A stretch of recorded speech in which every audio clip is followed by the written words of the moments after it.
Good evening. We are calling the Clover Garden School Board of Directors meeting on June 23rd, 2025 to order at 6:36 p.m.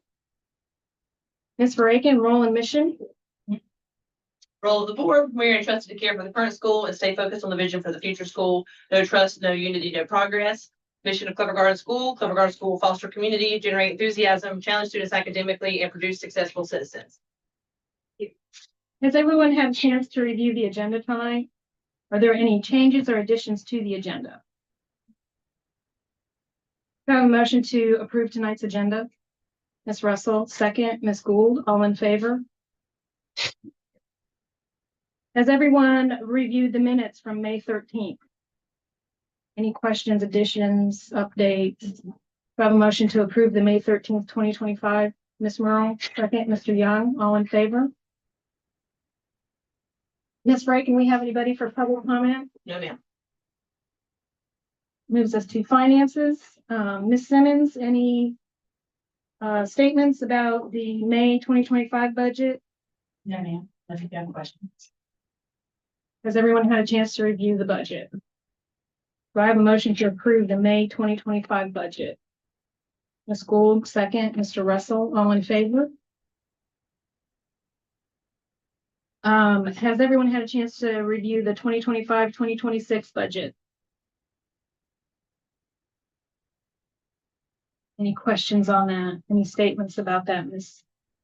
I cannot, I may just have to get you to run back up here maybe tomorrow, once the printers are back up, so I can get you to physically sign, Okay, so I can send it okay, to Riley. not a problem. And if that's okay, if I can just keep you informed. Yeah, absolutely. Do I have a motion to approve the 2025-2026 budget? Mr. Young, second. Ms. Merle, all in favor? Thank you.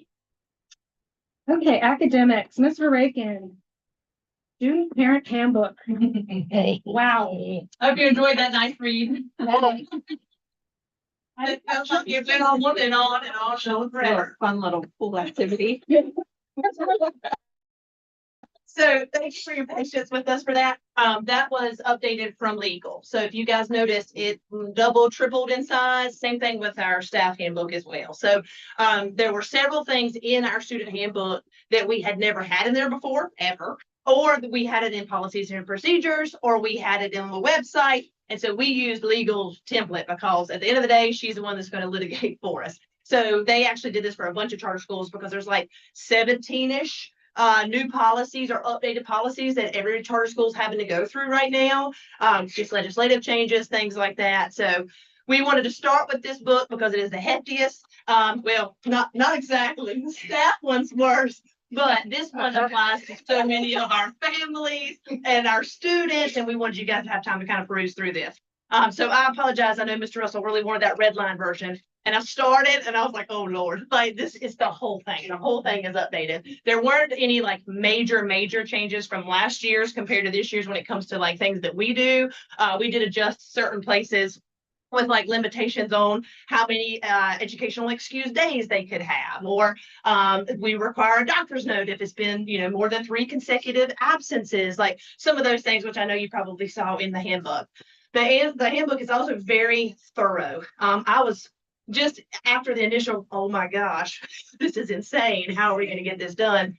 After that initial shock, I'm really confident in this version of our handbook. Over several years, there's just several things that have come up or come across that we just didn't have a leg to stand on when it came to policy. You don't know what you don't know. That's right. And several of these were like, were we specific examples?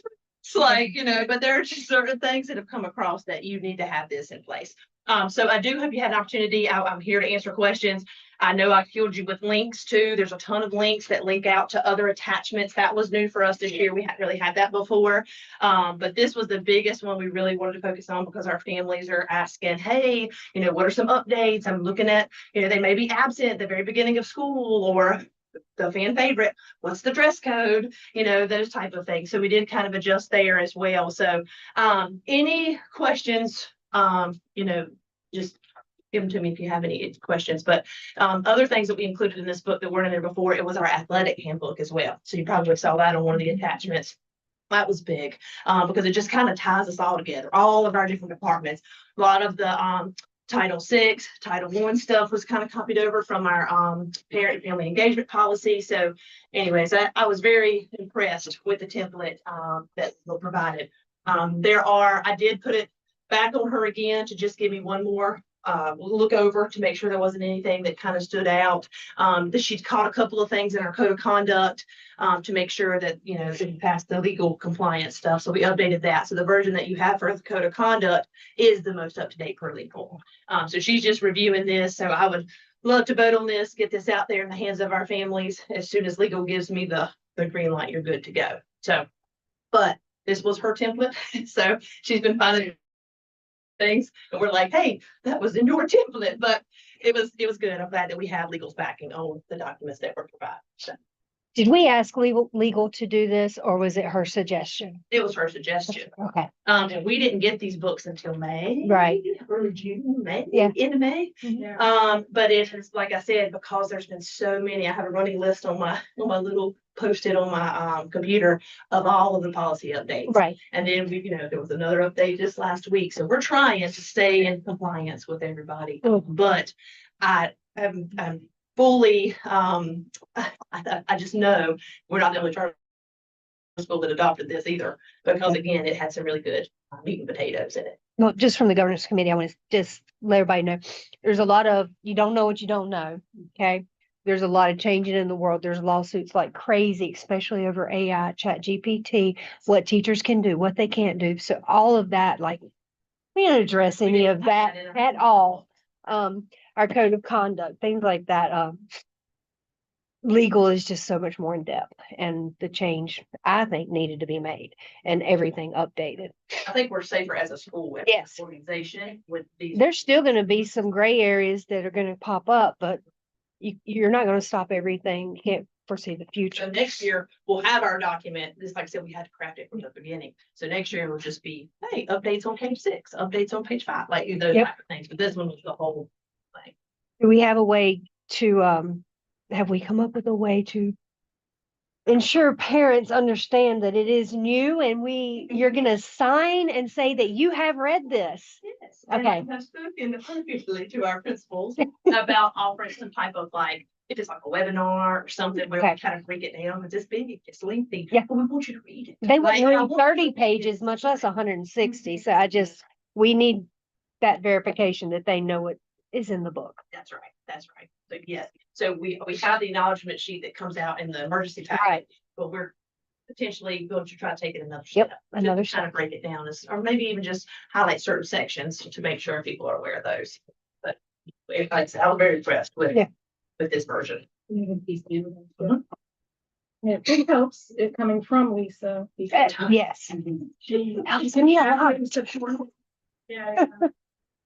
So questions, any comments about the student parent handbook? I've got one, and it's the use of recording devices by students. And this is what kind of concerns me a little bit. If they encounter something that, could be illegal on campus, I mean, what are they gonna do? I mean, if they report it, there's still really no evidence. But if they can get some kind of video evidence of something happening, is that gonna be held against them? So you take that risk. You make a very good point. And kids don't always make the best choices with their recording devices. And believe it or not, they're everywhere. They're not just cell phones, So we've encountered a lot of that. And you guys see that too on the news, like kids trying to get their teachers to get into a conversation they shouldn't get into. And anywho, so we've addressed that too. We've had to do that as well. So it's hard because that does kind of give you more evidence, but we really do, if something like that happens or something like that occurs, we have a pretty thorough investigative process. And that is interviewing kids, that's witness statements, that's the whole 9 yards. So if there is something, and there are still cameras like in hallways and stuff like that, like all that we have access to, as a school.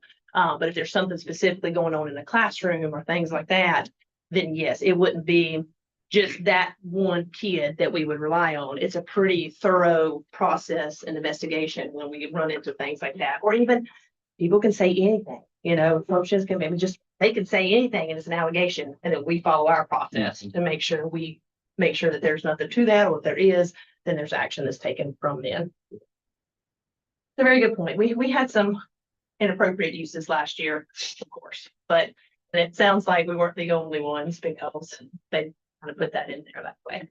I just wanted to make sure that Mhm. they're, they're treated. Mhm. And don't forget too, if they don't, so we go through this too, where if they don't feel comfortable coming to us, there is that say something anonymous reporting app. So they can put stuff in there, and then, it's very helpful if we know who they are, because it kind of speeds that process up. We can go directly to that person, but it does protect the kid in a way where I don't want to be involved, but I want to report it, those kind of things. There are other outlets for them. So if a child overhears something going on in the bathroom and hits record and goes to you and says, hey, I heard this, you're not going to say, well, you're going to get disciplined for this, this, and this. So we talked about this too, about taking phones to the bathroom, because believe it or not, that's where some inappropriate behavior. Exactly. Yes, exactly. But if they witness that, it is hard if it's only the person.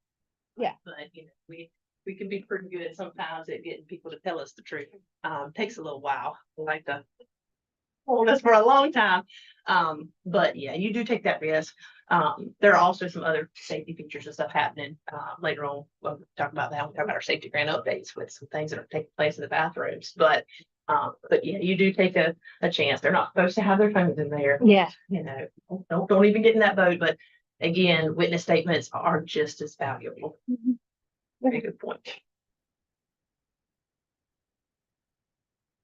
Good questions, comments? Okay, code of conduct. I thought we'd go through all of them and then do the vote. Is that okay? And I'm going to pass it off to Dr. Morris. This has been a collaborative effort here on all of these books, but this code of conduct too. So just to give you a little backstory a little bit before I turn it over. So we switched our code of conduct last year, and we had the same type of disciplinary actions for 20 years. We switched it last year, this leveled system, and it was awful. Okay. It just really let a lot of behaviors go that our charter school is not, that's not okay with us. Okay. So we switched to that version. And so, that was also a legal version. Okay. And then we were like, this is awful. Like, this is terrible. This doesn't represent Clever Garden School. So then we went completely back to what we used to do last year, and it was much better when it comes to behavioral issues, expectations, disciplinary actions, the parents, the kids. Like, again, we had to go through some growing pains with that, but teachers were much more supportive of that code of conduct because it's worked for 20 years. Like, why change that?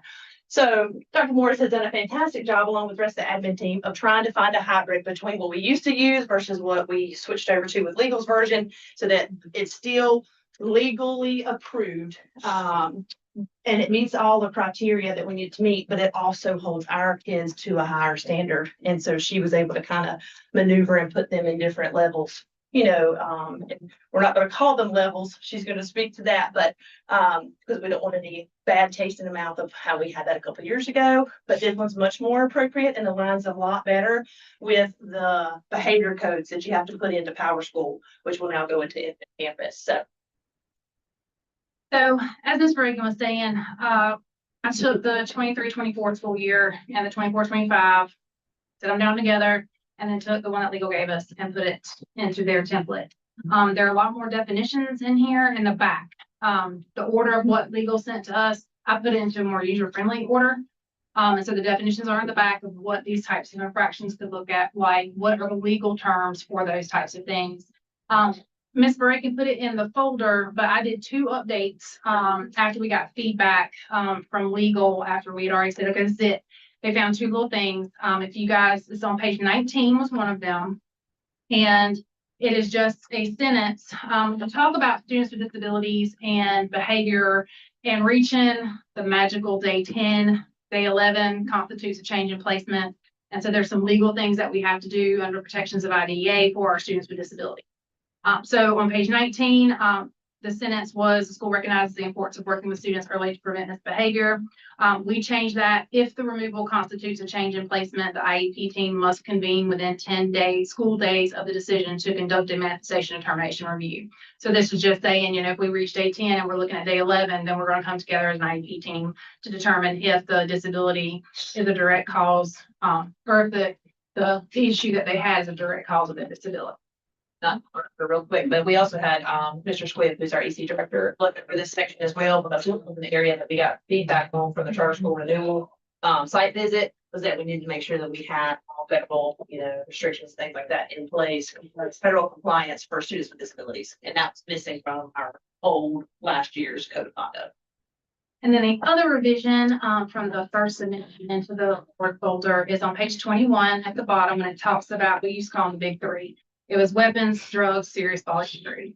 And so there was a sentence that just said violations are clearly defined. The school will follow all applicable law, including the definitions and interpretations. And we use that sentence to replace where the standard for serious bodily injury is high. Because when you look at federal definitions of what serious bodily injury is, it is quite extensive. And so we updated that sentence to be reflective of, we're going to follow everything that is written for us in law.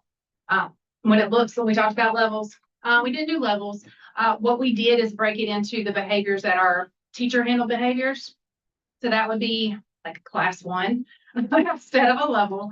Class 2, which is when, the teachers work through interventions, things are still not working. They're constantly being disruptive. We had willful disobedience, and that was one thing in our code of conduct last school year that pretty much everything fell under. And it was kind of a blanket of 3 to 5 days. That's pretty much all the behaviors that the kids had were in that area.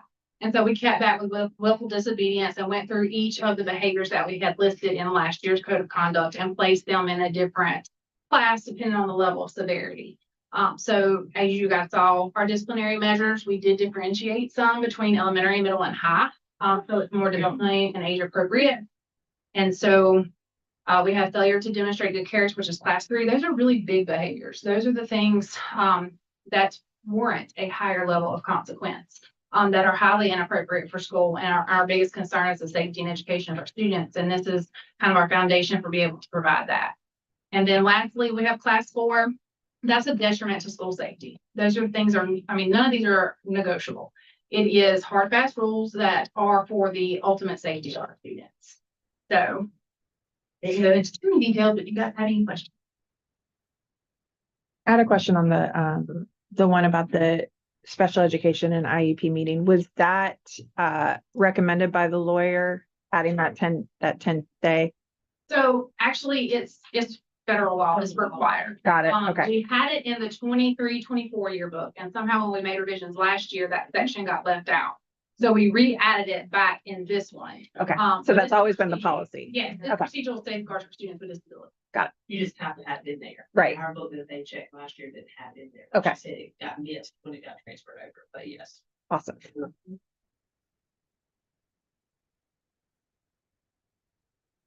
Any other questions, comments for code of conduct? So legal has reviewed all comments at this point, right? Yeah. And they signed off on it. Yes.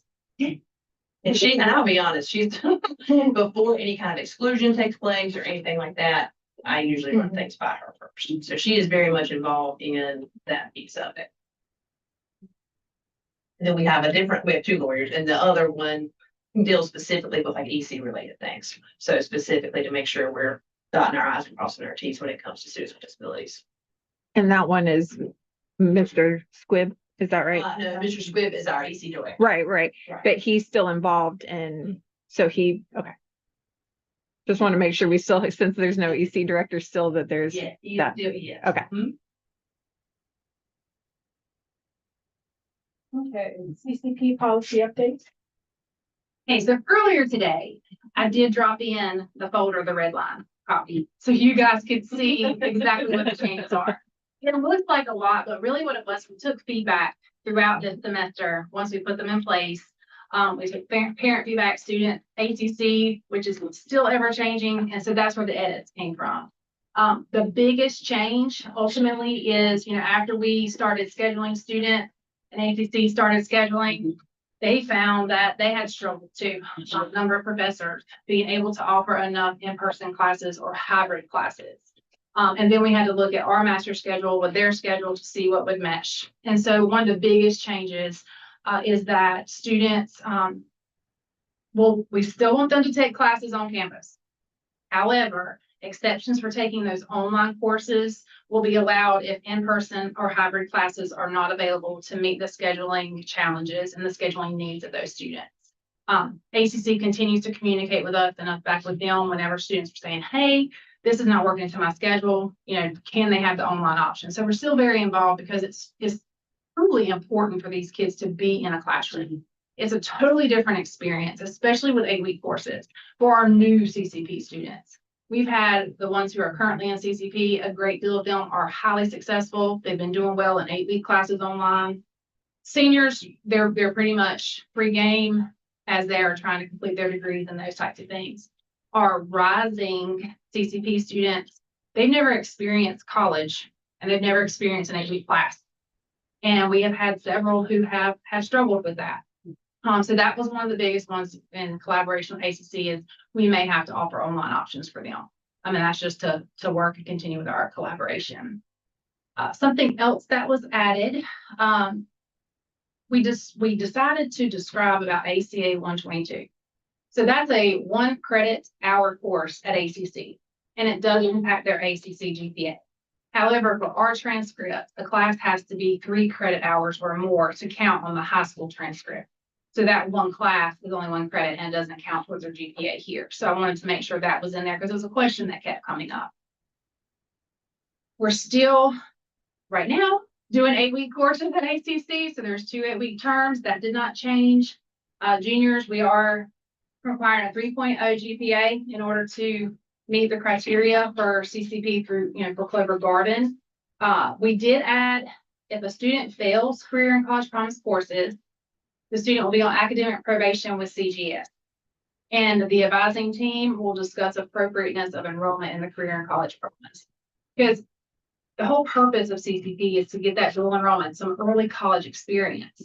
Our goal is to graduate our students. You can't get to college without a high school diploma. And what we're finding is students that we're struggling in those classes that are required for high school graduation. So they're starting to push back their graduation dates because they're not able to meet the ACC requirements.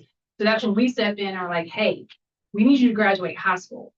You're not doing great here. And then that's when we have to step in and have those discussions with them and their parents. And so we did add that piece. Another thing that popped up this year, withdrawal pass.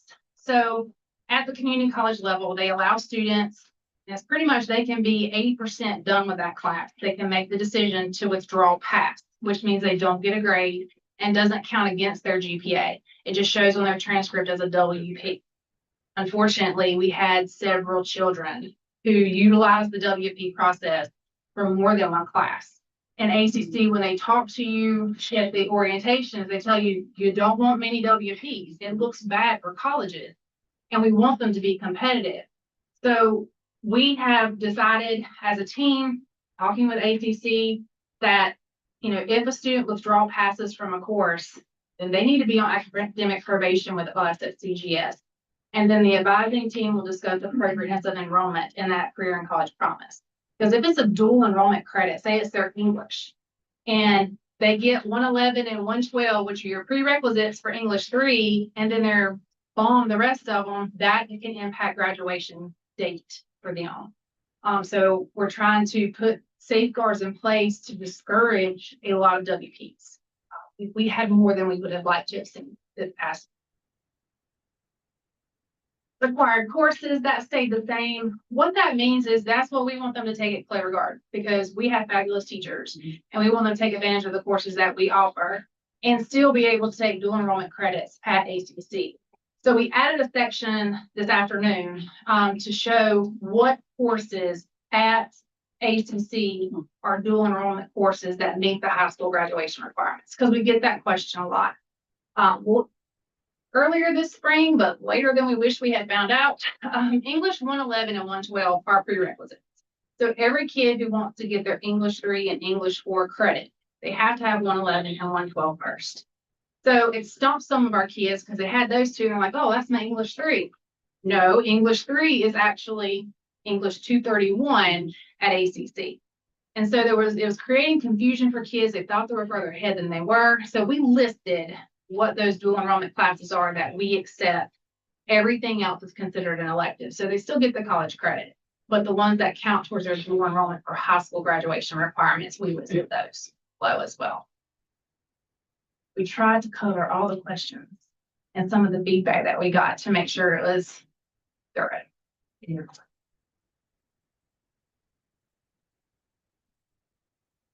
Arts, yes, arts. We did make an update to that because we heard a lot of feedback about the fine arts elective. And so beginning in the freshman year, those coming in the 25-26 school year will take at least one fine arts elective each year. We did update that piece. And it's still very individualized. And just so you guys know, ACC is continuously growing and changing. So we may come back to have to revisit this at the end of the special meeting semester. It just depends, but we're in high, a high level of collaboration with them. But we will keep you guys updated as much as we find out throughout this process. All right, Paul, I was waiting for that. I cannot get this silly folder to open, so apologies if it's super obvious. That list of class comparisons you were just talking about, ACC versus CGS classes, is that in the folder? Okay, I'm gonna take a file. It's called the revised 25-26. We added it at the bottom. Oh, okay. Revised 25-26. Okay, I think I missed that whole file. Courses are the same as they were earlier, the first time I submitted it, but we felt like it was important for families to understand what the dual enrollment was. That's incredibly For helpful. the high school graduation. Yes. So that's what Perfect. we added. And then also, this is really thorough, by the way, thank you. When you say academic probation with WP or any other reason, is there a specific definition for what that means and what the steps are? Or is it a matter of we are walking alongside this kiddo and keeping an eye on them and, whatever needs to happen is kind of. And it is very individualized person. Okay. That's why we didn't go into details that 1, step 2, step 3, because it depends on that child. There's many reasons why a student may WP. They may have started the class and after the first 5 days of an 8-week class, we're like, I am in over my head. I need to get out of this class. Then we have others who are like, man, I don't like that professor, but I'm gonna chill out here for a little bit, turn my assignments in. 79% of the class is complete. I better get out of this before I get my GPA messed up. There's so many different variations of things that happen. That's why we didn't want to specifically lay it out because it's not a one size fits all. Absolutely. We just worked with the students. And again, too, with WPs, we may not find out about it until the end of the semester. So once we find out, we will be able to help support them. And again, in collaboration with ACC. Okay. And that academic probation, sorry, were you done? No, I was done. Okay. Thank you. The academic probation, that affects athletics? Well, athletics has their own where they have to have 70% of their classes where they Right. have a C or better. So that's still. Would that, but if they did that WP, that would affect, GPA, it doesn't count as a failing grade. So right, but you're putting them on academic probation, so does academic probation affect their eligibility for at athletics? this point, no. Okay, So we wanted something, so we went back and forth on it for the entire year. We didn't want to put something in there that was so black and white that it didn't give us the flexibility that we needed. right. So we wanted to be able to have some flexibility to a point where if there's a student, like you said, there's issues or something comes up that this is so unlike this kid, like what's going on, like to kind of get them back on track. And it can be something as simple as, okay, so during this class period, you're going to come sit right here and you're going to be here where we're monitoring you. We've had several teachers volunteer to be like, hey, put them in my back of my classroom, when I have planning time and stuff. But I don't want to put that specifically in there because I don't want us pigeonholed to just these things. Like I wanted to be able to have some flexibility. So when Dr. Morris and Miss Glad meet with these kids and even Miss Walther, like you've got some flexibility as to what works best for that kid. What does that kid need in order to be successful moving forward? And I will say athletics has always been very good about kind of walking hand in hand before they bench a kid, before they grade check them. And that in the athletics policy too, you'll see she's updated her grade check policy. Okay, So that looks different next year too. And she tried to take into account the kids that were taking ACC courses and like that as well. so that will look like an individualized probation depending on the circumstance for each child. Right. Got it, okay. because we had in there, and I'm just being transparent here. We had in there, okay, well, we're gonna limit the options for them to take classes next go around, like the next term, we kept going back and forth with that. That might be for some, like there may be where they are failing everything, or they're just not under WP in 4 classes, Drop like. back for their Right, we need to have the flexibility to say, this is not you, like, you need to take a minute and get yourself back on track. Because like she said, it pushes their graduation stuff back. Kids don't get that, they're like, oh, no, cancel WP, but they don't understand like the long-term effects of that. Or what WPs do look like when a transcript, when you are transferring to college, which is the whole point, of why you're taking these classes. Unless they retake it and they replace it, well, then you're retaking it, and that's a spot of a course that you could have taken, to kind of push towards graduation. So that's that's the piece there too. We kept going back and forth on that because we wanted to make sure we had some flexibility, kid per kid. Because right now they've just been hanging out with us, or we've been sending them over to the other campus, and we were penalizing the kids that were telling us the truth. Like, because NCC is a different ballgame. They're its own entity. So, we're not as privy to ongoing live progress, like the kids themselves can see, Right. So it just kind of presented, I don't want to speak for you, Dr. Morris, but I feel like that really kind of presented some limitations. Yeah. Dr. Morris, said she was trying to, keep check on the kids and ultimately move them to pass and not get to the point where it's already WP'd and now it's on your transcript, Right. So like fail safes along the way. I appreciate that you guys listed all of that too, like that's awesome, Well, because it makes it more, like, it's important to keep in mind they're high schoolers. right, So they're learning this whole college thing. And they may be learning that they're not quite there yet. And so we didn't want to have a huge penalty against them, but we want them to understand it is important. So that's, part of the reason for some of these. I did want to make sure, because we had great questions, we had great feedback. And so that's why I took so long to try to make sure we get the revisions right. And then, like I said, we may come back to the table if anything changes at ATC, but for right now, starting the school year, this is where we.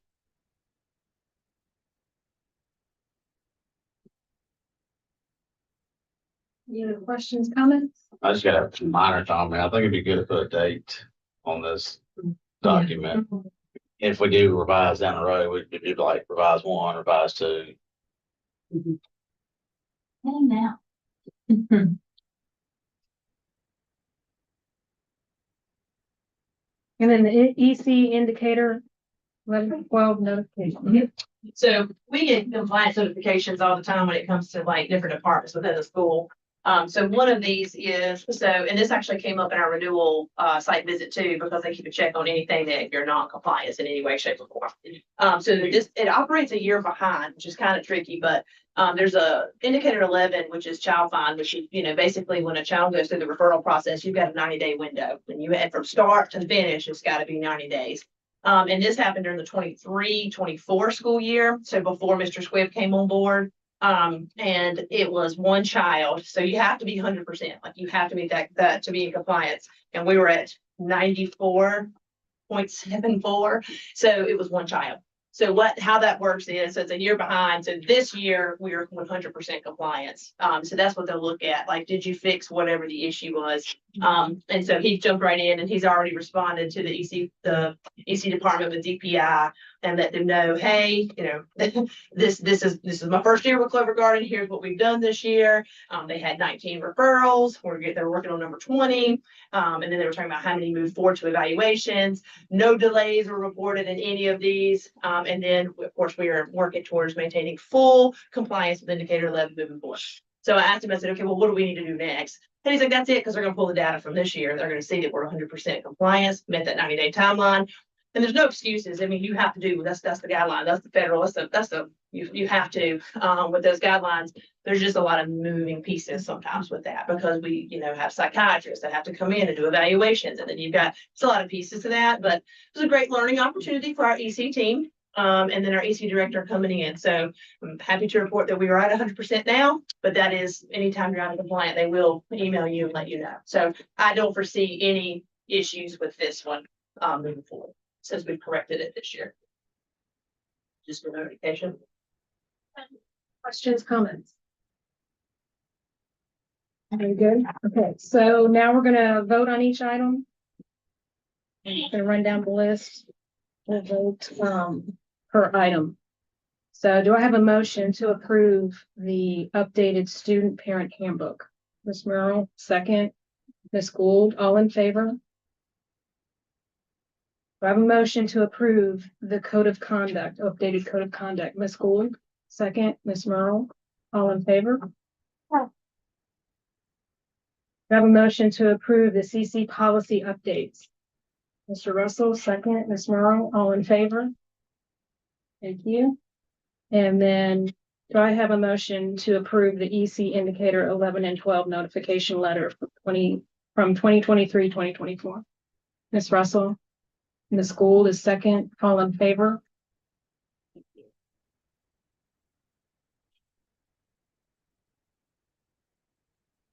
So that takes us to governance. I don't think other than really governance, we really have any committee updates, into the end of school year. So this section, before we get into the last part of this, just have a couple of items. So first and foremost, I want to thank everyone for being a part of Clover Garden School. It's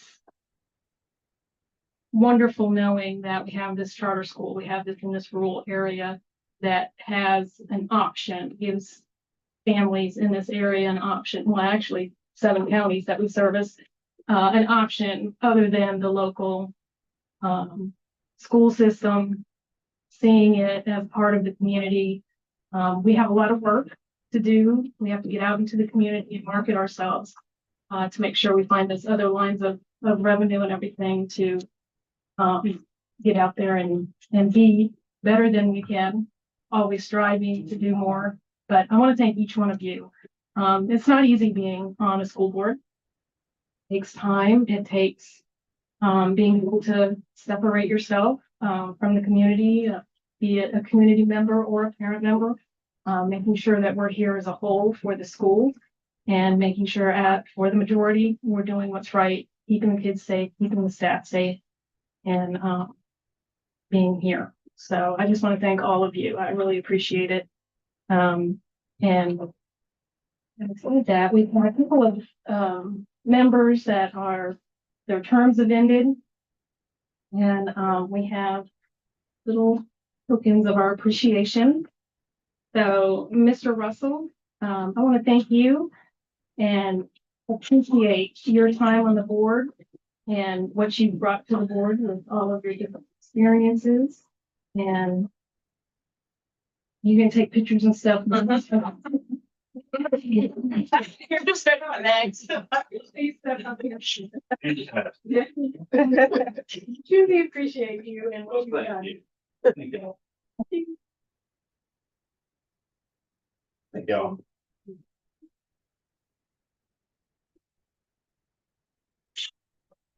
I don't know what's next. Next.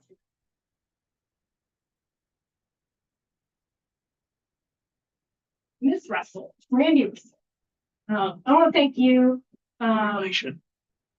You brought a passion that all parent board members come and they have a passion, have an engagement and everything, but I really appreciate it right from the get-go. It was like first meeting, okay, what can I do? Where can I get engaged? And it was just really appreciated and very refreshing to make sure that we have that kind of engagement because that's what it takes. We've got to stay up of things. We've got to make sure we're supporting the admin staff and working together as a team. And sometimes that's not easy because we don't always agree. But again, we come to do what's best for the school, and that's why I'm here. So I truly appreciate this, Russell, what you brought to the board. Thank you very much. Oh, that's so cute. It is pretty.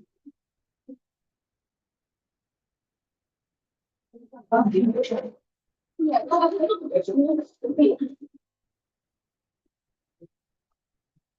I don't know. Yeah.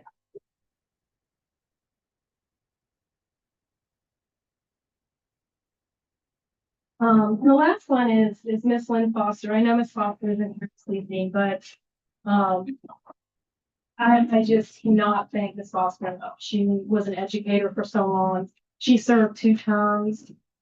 She brought a lot to the table. helped the staff, was very engaged through COVID, through coming back to the classroom and supporting our teachers and making sure that they get what they need, and making sure that we're looking things and thinking about things from that educator perspective. And I think that helps when you're on a board to have the diversity of experience. And she definitely brought those things forward. So very much appreciate Miss Foster. So you guys get this forward. And I am the final member stepping down. And just want to say to the admin team, I remember when I started on the board, and that was the admin team. Mr. Rakin and Mr. Finnegan, that was it. I know we've grown very quickly in the past couple of years, and those have a lot of growing pains, but the way you stepped up, the way all of you have come in, and we had many challenges, not only just the growth of 300 students, we had a new building, we had, there was different types of students and families that didn't know our culture and didn't know how we operated at Clover Garden, and they had to learn, some of them the hard way.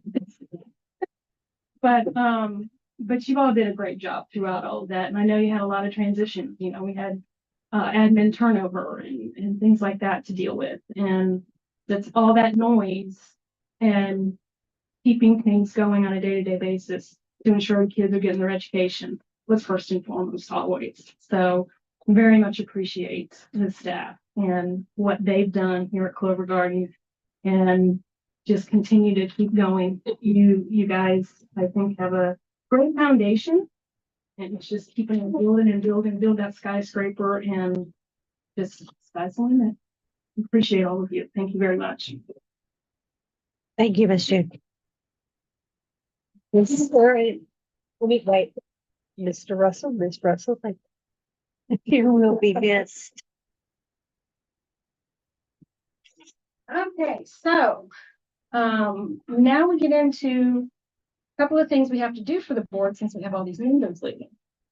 So number one, we want to make sure we establish all of the committees. So we want to have a governance, finance, academic, long-range planning, fundraising, and we need to add a committee. Next year is our 25th year. So we want to have some sort of 25th anniversary event. We tried to do it during the 20th, but COVID happened. We have a committee, but the committee quickly dispersed. COVID killed that. So that's one of the committees that we want. Is 25th anniversary. And then we'll have chair, vice chair, secretary, and treasurer. Our bylaws do say that we are supposed to have a historian, but it doesn't say it has to be a board member. It's just we've got to, and I think historically, and correct me if I'm wrong, Ms. Simmons or Mr. Rakin, it's Ms. Simmons. So that's what we've done historically, is just had Ms. Simmons be the historian. So I'm sorry, I always thought it was Miss Jackson, just an assumption. I never asked her anything. I just that she was our historian and record keeper, however the bylaws, like dual. Yeah, right. But we need a historian for the entire school. Okay, that makes sense. Then it'd be missing. So let's establish the committees. If we can at least establish chair. Next meeting, you might have to establish, because we hopefully will be growing, getting new members, but committee members can come on and off. So for governance, who would like to be chair? Ms. Merle, thank you. I ain't leaving it yet. My eyes are crossed. You have such patience. So we have to use this again.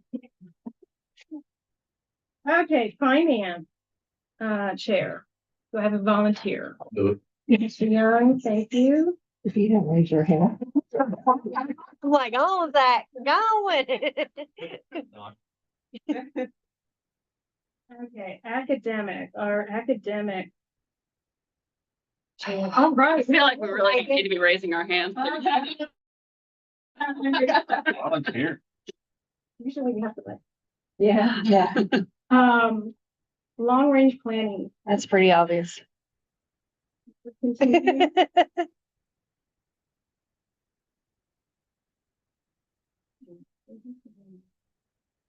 Okay. And then fundraising.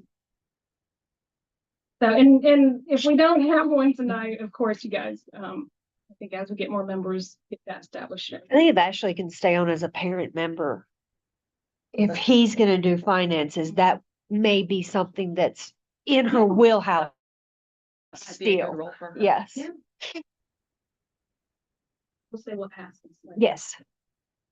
You won't voluntold her. Now, my first board meeting, I was voluntold secretary and governance. Yeah. I was straight. You had to go there. And then the 25th anniversary. I will share that. But I'm just gonna say, like, out front, I have like experience doing groups of like celebrations of over 400 people at a time. But with that being said, with this kind of celebration, I would expect everybody to be on the committee. Yeah. Just putting it out there. Our board. I think that if somebody can chair it and oversee it outside of our board meetings as we learn. But I think it should be Oh, everybody, and we're gonna need to draw in some parents and staff. So just Can I putting that out there volunteer? right now. Yes, absolutely. Please. I'd love to be involved with that. Like, if y'all don't want that, I won't be chair, but as chair, that's where I'm going with it. And I would love to help with that. Yeah, I- yeah. You know, you can tell me who to call or what to do and I'll do it. I'm just not one to lead sometimes. I don't mind leading it. I get in the planning mode and y'all just help me. We can do this. Also this evening, Mr. Huffines has volunteered to finish out my term. We need to vote him in as a community member. And then we've got the offices.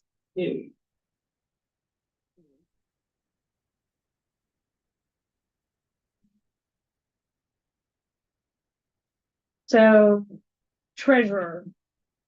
I have volunteers or nominations for treasurer. Guess that makes sense.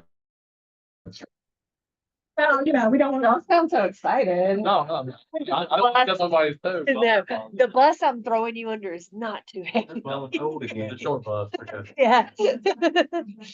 Okay, secretary. Oh, yeah. Yeah. Volunteer or nomination. So this is gonna sound really silly because I've been here for a year. So we have Miss Jackson as the recording secretary, the regular secretary. What is that? What, because you need to do it. It sounds like a good There position are for some me. things that need the secretary's signature. Okay, Ms. Jackson is not responsible for the minutes. Secretary is. So you can take your own minutes. It's a title for the board. All minutes are taken by her, given to Miss Simmons, kept on campus. What is required of the secretary? Yeah, closed session, yes, but it has to be a board member that is secretary and we responsible can do that. for that. Action items, if Yes. there are action items during the board. I would or pinpoint that. board Yes, meeting, pinpoint them email within a everybody, week, like hey, we these are the learned. Yeah, these are the action Okay. items, you know. Yeah. I'm happy to do You can that. say Miss Merle said she was gonna do all this stuff. And, Got it. Yep. you know, give her. And then follow up. That's Yes. right. Yep. That's Okay. right. Okay, thank you, school. Okay, vice chair, you want to Kate? Okay. This is easy. And then. it's ever been. Yeah, it is. Then chair. Volunteer.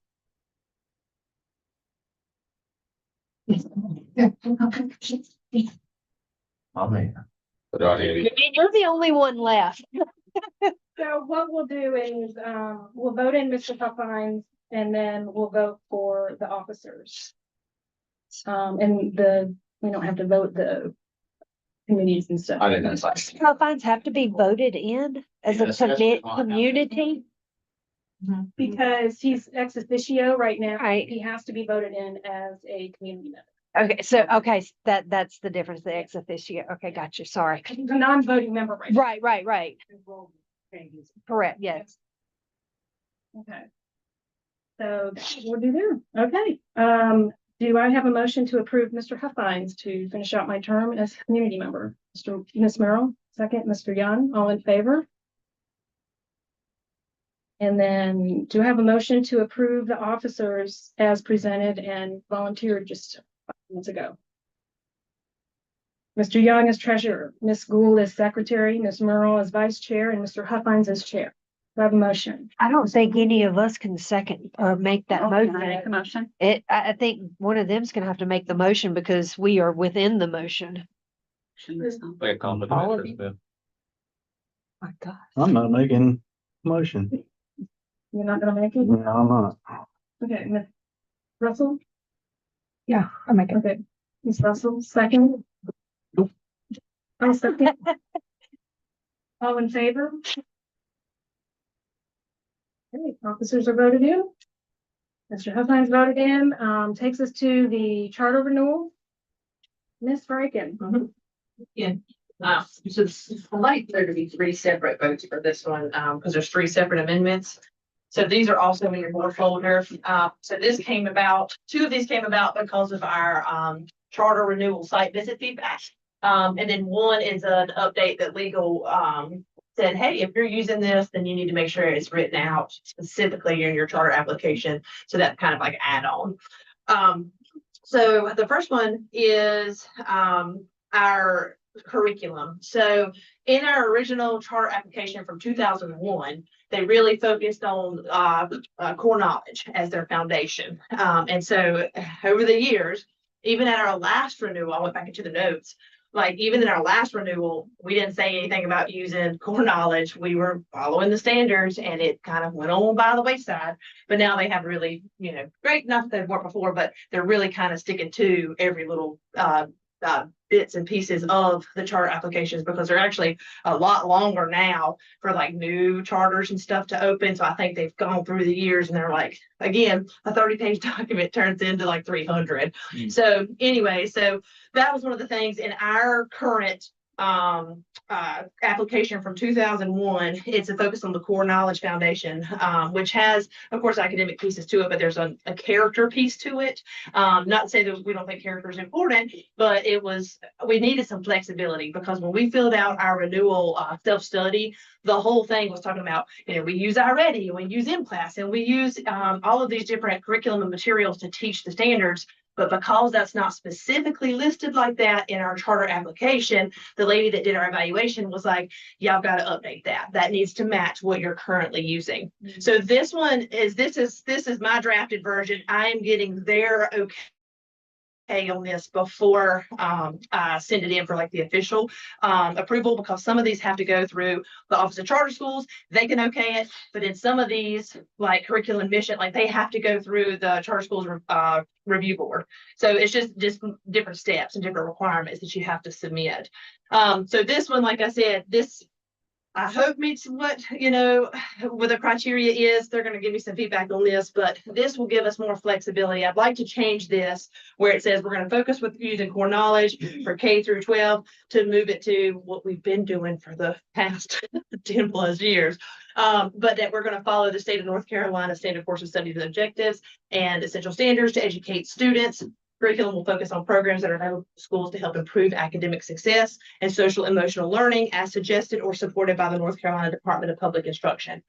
The reason I sent this one specifically back to the Office of Charter Schools is because I do not want this to pigeonhole us and that we only can do what DPI says. I want us to still be that charter where we still have flexibility to change curriculum in and out or maneuver things as we see fit, and not just because, that's a beautiful thing about being a charter school. You have the autonomy. You don't have to do exactly what the traditional schools do. And I don't want to pigeonhole us.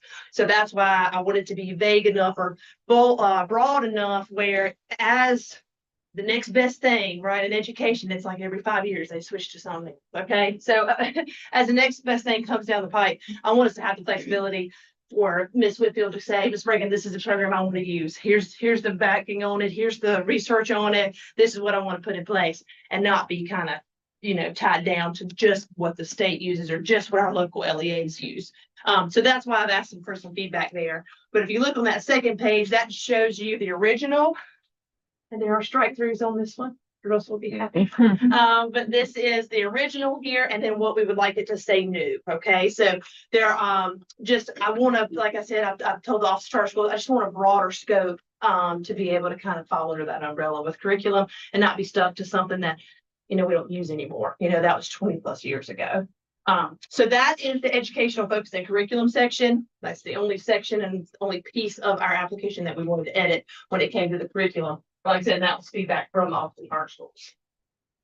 Any questions about that one? Okay, the next one is, I'll do that one last. Our mission statement. So those of you that were with me that did the interview and stuff with the site team that came on was like, hey, this is not your mission statement. I'm like, well, we've been doing this and using this mission statement for 10+ years. Back when we had the last renewal, but because it didn't specifically say it in our original from 2001, we had to update it. So I have no desire to change our mission statement from what it is right now, what we're using, but that doesn't match what the original says, so we need to update it. So the original had to do with, and this is how it was in the original charter application, we were part of the free schools, like FREE, and so it was like a management company basically, and that's how we kind of got started. It was us and a couple other schools, and we're all bundled up underneath the same, basically. And then we were able to kind of branch out, and everybody has their own thing, right? They're doing their own thing. They're kind of set apart. So that's what our mission statement says in our current application from 2001 is part of Free Believes. And then it's got this whole section about the decentralization of public education and having many benefits. And so this is the section, if you see that on that page, it's on page 5. We would like to update to what we currently use, which is Clover Garden School will foster community, generate enthusiasm, challenge students academically, and produce successful citizens, which is pretty much like what we've lived off of, from the beginning of time. And then I made sure in the second page on that one, I don't want to remove, there's a section I put, you'll see the mission, but then you'll also see the purposes of the proposed charter school. I don't want to change that part because I still feel like the challenging academic curriculum is who we are, the strong discipline and honor code, and then that partnership between us and our community, our families, our students, our teachers. So I made sure that in this document that we are only changing that little paragraph about free specific, and it'll still stay the purposes of the proposed charter school. It's on our pillars, like that is who we are, but I do want it to update. And I feel like this probably got submitted maybe a long time ago, prior directors, but we could not find anything on paper and neither could the Office of Charter Schools. So it's kind of like a technicality to make sure our stuff is up to date. So that is what the mission statement one is. Any questions about that one? And then the last one, this is the legal one I was telling you about. So on our, in our initial application from 2001, there is a section, page 12, that talks about student expulsion and exclusion. These are ones that you hope you don't have to use very often. Expulsions are very rarity, to be honest here, but exclusion, I use that every year, at least, I'd say at least once every year. So that is a beautiful thing that charter schools have the capability to do that sometimes the traditional schools don't have. So that is not to say, people get this twisted, that you act out one time and I'm going to throw you out here. Okay, that's not how we operate. Kids are kids, they have to learn. However, based on the severity of the situation and what the child participated in, this gives us the opportunity to exclude that child. So the way I look at it is, it gives the child an opportunity to start over somewhere else without like this huge penalty that an expulsion carries with it. Because an expulsion is 365, no matter where you go. And then it's a detriment. Like our standards are really high, for what we would kick you out for, right? But that might not if it's something you got kicked out for, at a traditional school. So we don't want to like ruin the children's lives, by any means. But exclusion is an opportunity that we have as charter schools to be able to implement as we see necessary. And so this year, there's been a change. This has been in our code of conduct forever today, but now this was sent out to all charter schools that if you plan to use this, you have to make sure it is actually written out specifically in your charter application. So I thought, wow, I had the 2 suggestions for those amendments from the charter school folks. I go ahead and get this one in there too, because this one gives us permission, and I just added it because we're not changing anything on page 12. We are adding to it. And this is verbiage from Office of Charter Schools and legal. that says Clover Garden School will utilize exclusion as a disciplinary consequence under its code of conduct and abides by due process. There's a general statute there. And in its charter agreement, procedures by which students can be excluded from the charter school are outlined in the school's discipline policies and code of conduct. So if you see our code of conduct, you guys know you've read over that already. Almost every infraction could potentially be an exclusion because you want to kind of keep that open so that you have the flexibility. Those are not conversations, we want to have with anybody, but it does protect our students and our staff. So this has to be, this was illegal. You got to have that if you want to use it or use it. So I want to make sure we have it. Any questions about that? That's it for line right now.